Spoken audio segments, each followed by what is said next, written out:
סליחה, זה לא משנה, הסרטונים יורדים כבר לפי הסדר, אז את יודעת מה צריך להיות איפה, אחרת הייתי עכשיו מתחיל להילחץ. אז עכשיו אנחנו נדבר בעצם על טיומור סופרסור ג'ינס.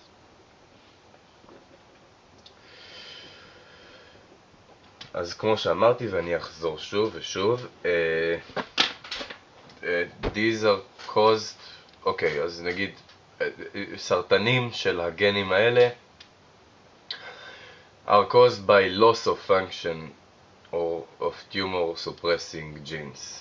וזה בעצם ברור, ואני גם מיד עכשיו אסביר למה. אז שוב פעם, בקטנה רק נחלק אותם ל-caretakers ו-gatekeepers, כאשר אמרנו ש-gatekeepers זה involved in cell growth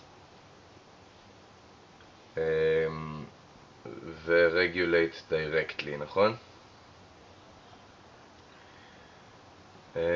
עכשיו אמרנו ש-caretakers זה DNA repair genes, שהם בעצם יכולים לגרום קנסר בצורה indirectly. כי עכשיו יכול לקרות מצב שיש איזשהו נזק ל-DNA, ובגלל הנזק ל-DNA יהיה מוטציות שיובילו מוטציות שיובילו מוטציות שיובילו מוטציות שיובילו לגידול סרטני, ובגלל זה יכול לקרות סרטן בסופו של דבר, בגלל שהם בצורה indirectly הם עושים רגוליישן לכל העניין הזה. אז עכשיו משהו שמאוד מאוד מאוד חשוב להסביר וגם חשוב להגיד במבחן, זה משהו שנקרא two hit origin of cancer. two hit origin of cancer זה משהו שאומר ככה. אז בעצם דיברנו על tumor suppressor genes, ובגלל שמדובר על loss of function mutation, אז כמו שהסברתי לך קודם, צריך בדרך כלל שני אללים שיהיה להם את הפאק הזה כדי שתהיה מחלה. אז עכשיו זה ה-two origin of cancer אנחנו מחלקים לשתיים, familial וספורדיק. עכשיו זה באופן כללי, סרטן אפשר לחלק לפמיליאל וספורדיק, כי פמיליאל זה פשוט משהו שהוא מורש, וספורדיק זה איזשהו משהו שהוא לא מורש, אלא קורה פשוט בצורה ספורדית, בצורה רנדומלית. לא רנדומלית כמו קודם, פשוט קורה סתם ככה. אז בפמיליאל קנסרס, במידה שאימא אחת, לא יודע, יש לה A גדול A קטן, זה האבא, סליחה, ולאימא נגיד היא לגמרי בריאה, אז הם יורישו לילד שלהם כנראה שיהיה לו A גדול A קטן, וה-A גדול A קטן הזה לא אומר שיהיה לו סרטן, זה אומר שאולי יהיה לו סרטן ויש לו רגישות לסרטן, כי ה-A קטן זה הלל שכנראה יש לו איזשהו פאק בריפר, אבל ה-A גדול מפצה עליו.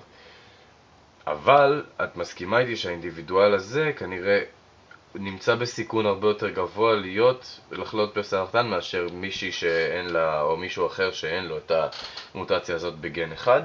אז בעצם ה-two hit origin of cancer אומר שהגן השני חייב להיות או mutated או איכשהו silenced. כי הרי יש לנו הרבה מאוד פעמים בחיים שגנים עוברים בצורה אפיג'נטיק. אפיג'נטיק זה כל מה שלא באמת קשור בשינוי של ה-DNA, אלא פשוט רק הלל אחד עובר כאילו אקספרשן והשני לא. לא משנה, הרעיון הוא שיש פאק אחד בגן הזה, בהלל הזה, וכנראה בשביל שהוא יהיה לו סרטן, הוא צריך שיהיה לו פאק גם בהלל השני. אבל הסיכוי שיהיה לו פאק בהלל השני הוא הרבה יותר גבוה מאשר שיהיה פאק בשני הללים כמו שיש בספורדיק. עכשיו, בגלל זה, familial cancers, אז אפשר להגיד בעצם שאתה יכול להוריש, אם יש לך את המחלה הזאת, רגישות יתר לסרטן. עכשיו, סתם אני אגיד לך משהו מעניין שאולי יעזור לך לזכור את זה, בגלל שספורדיק הוא כל כך נדיר, כי הרי צריך מוטציה בשני הללים כדי להיות חולה, אז דווקא אולי משהו שכאילו מעניין מאוד לדעת, זה נגיד יש רקמה מלאה בתאים, ויש רק יותר סביר להניח שיקרה מוטציה בשני האללים של שני התאים בתא אחד.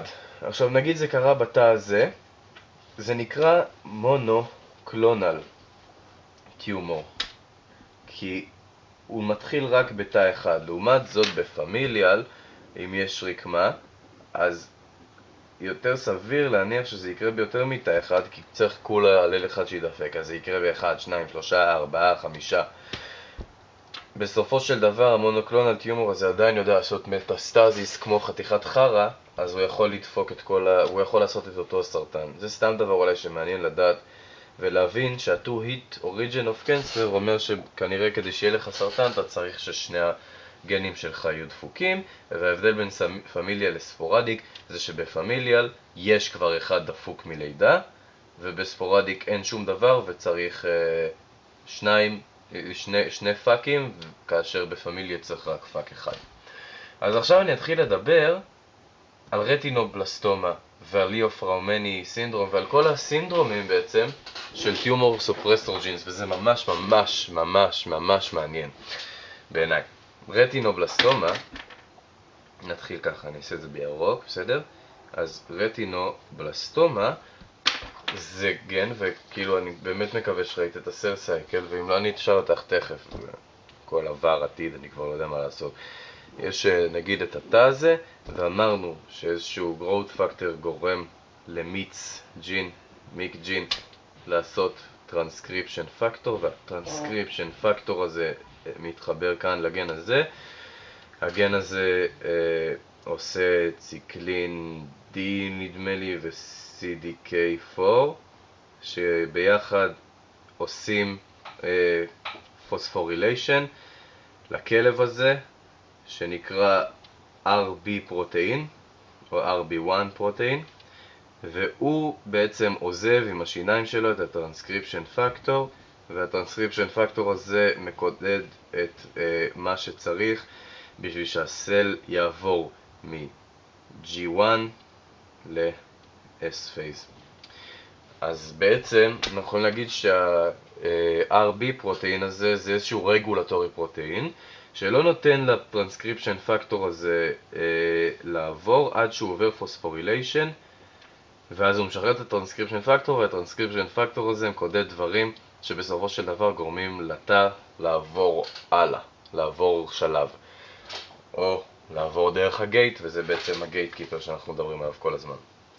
עכשיו סליחה, מי שמייצר את ה-RB פרוטאין הזה זה ה-RB ג'ין, נכון? כי זה הרטינובלסטומה ג'ין, זה בעצם הגן שמקודד את הפרוטאין הזה. עכשיו ברגע שתהיה איזושהי בעיה בפרוטאין הזה, או בגן הזה, אז fuck או mutation in the gene, אל תגידי fuck במבחן בבקשה, in the gene, אז מה בסופו של דבר יקרה לזה?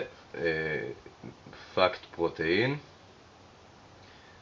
או שלא יהיה פרוטאין, תלוי במוטקציה, והתא יעבור מ-G1 ל-S phase מהר בטירוף, כאילו, וזה יקרה כל הזמן, וזה סרטן מאוד מאוד עצוב, כי הוא של ילדים, בעיקר בני 4. עכשיו רואים את זה בעין אחת, לפעמים בשתי עיניים, בדרך כלל אם זה פמיליאל. עכשיו אני אסביר לך משהו, זה AD disease. עכשיו תגידי וואו, או שלא תגידי, אבל זה גם בסדר כי זה לוקח זמן לפול. וואו, מה זאת אומרת AD? הרי אני יודעת ש-AD זה בדרך כלל gain of function, והדבר הזה כאן הוא loss of function, זה איזשהו fuck שגורם לגן לא לקודד את הפרוטאין כמו שצריך. אז אני אגיד לך, נכון, את צודקת ב100%. פשוט תביני שלילד שהעיניים שלו מתפתחות, יש לו כל כך הרבה יש לו כל כך הרבה, זה כל אחד כזה, זה תא מה שאני אעשה, רטינובלסט, לא משנה, בעין, שהסיכוי, בכל אחד מהם יש הרי הלל אחד שהוא בסדר, והלל שני שהוא דפוק. הסיכוי של תא אחד, וזה כל מה שצריך, לעבור מוטציה שתדפוק, ממש, לעבור מוטציה שתדפוק את ה-RB פרוטאין ויתחיל מונוקלונל טיומור, זה 90%, את לא חייבת לזכור את האחוזים, אבל זה כל כך גבוה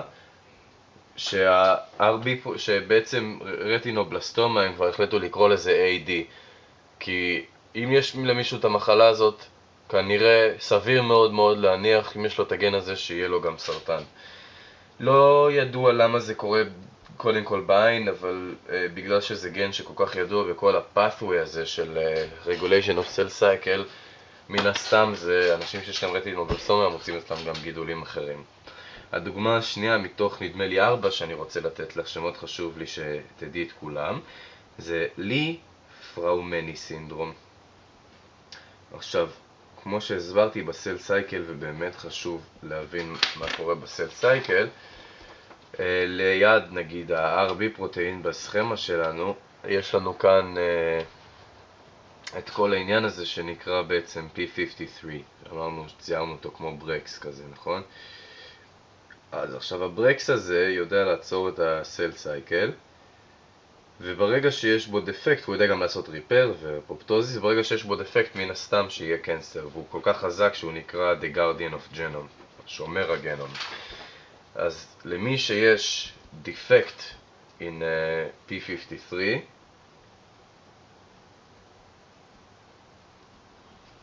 אז זה גורם ל-defected פרוטאין שנקרא TP53, אם את רוצה ממש לדעת, והפרוטאין הזה זה טרנסקריפשן פקטור שבסופו של דבר מוביל לסל ארסט.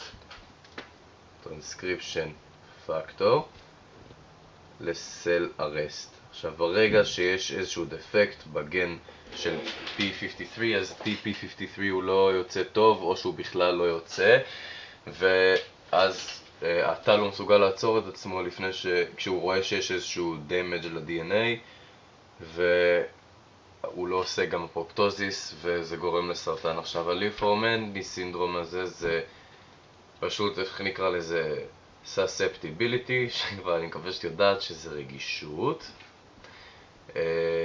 to cancer. אז באופן כללי החבר'ה האלה יש להם הסתברות מאוד מאוד מאוד גבוהה, כי זה משפחתי כל הדוגמאות האלה.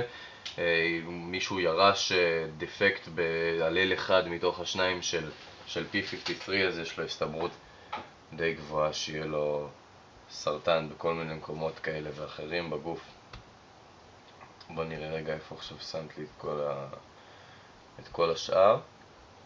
לא, לא, לא, לא, לא. גם לא.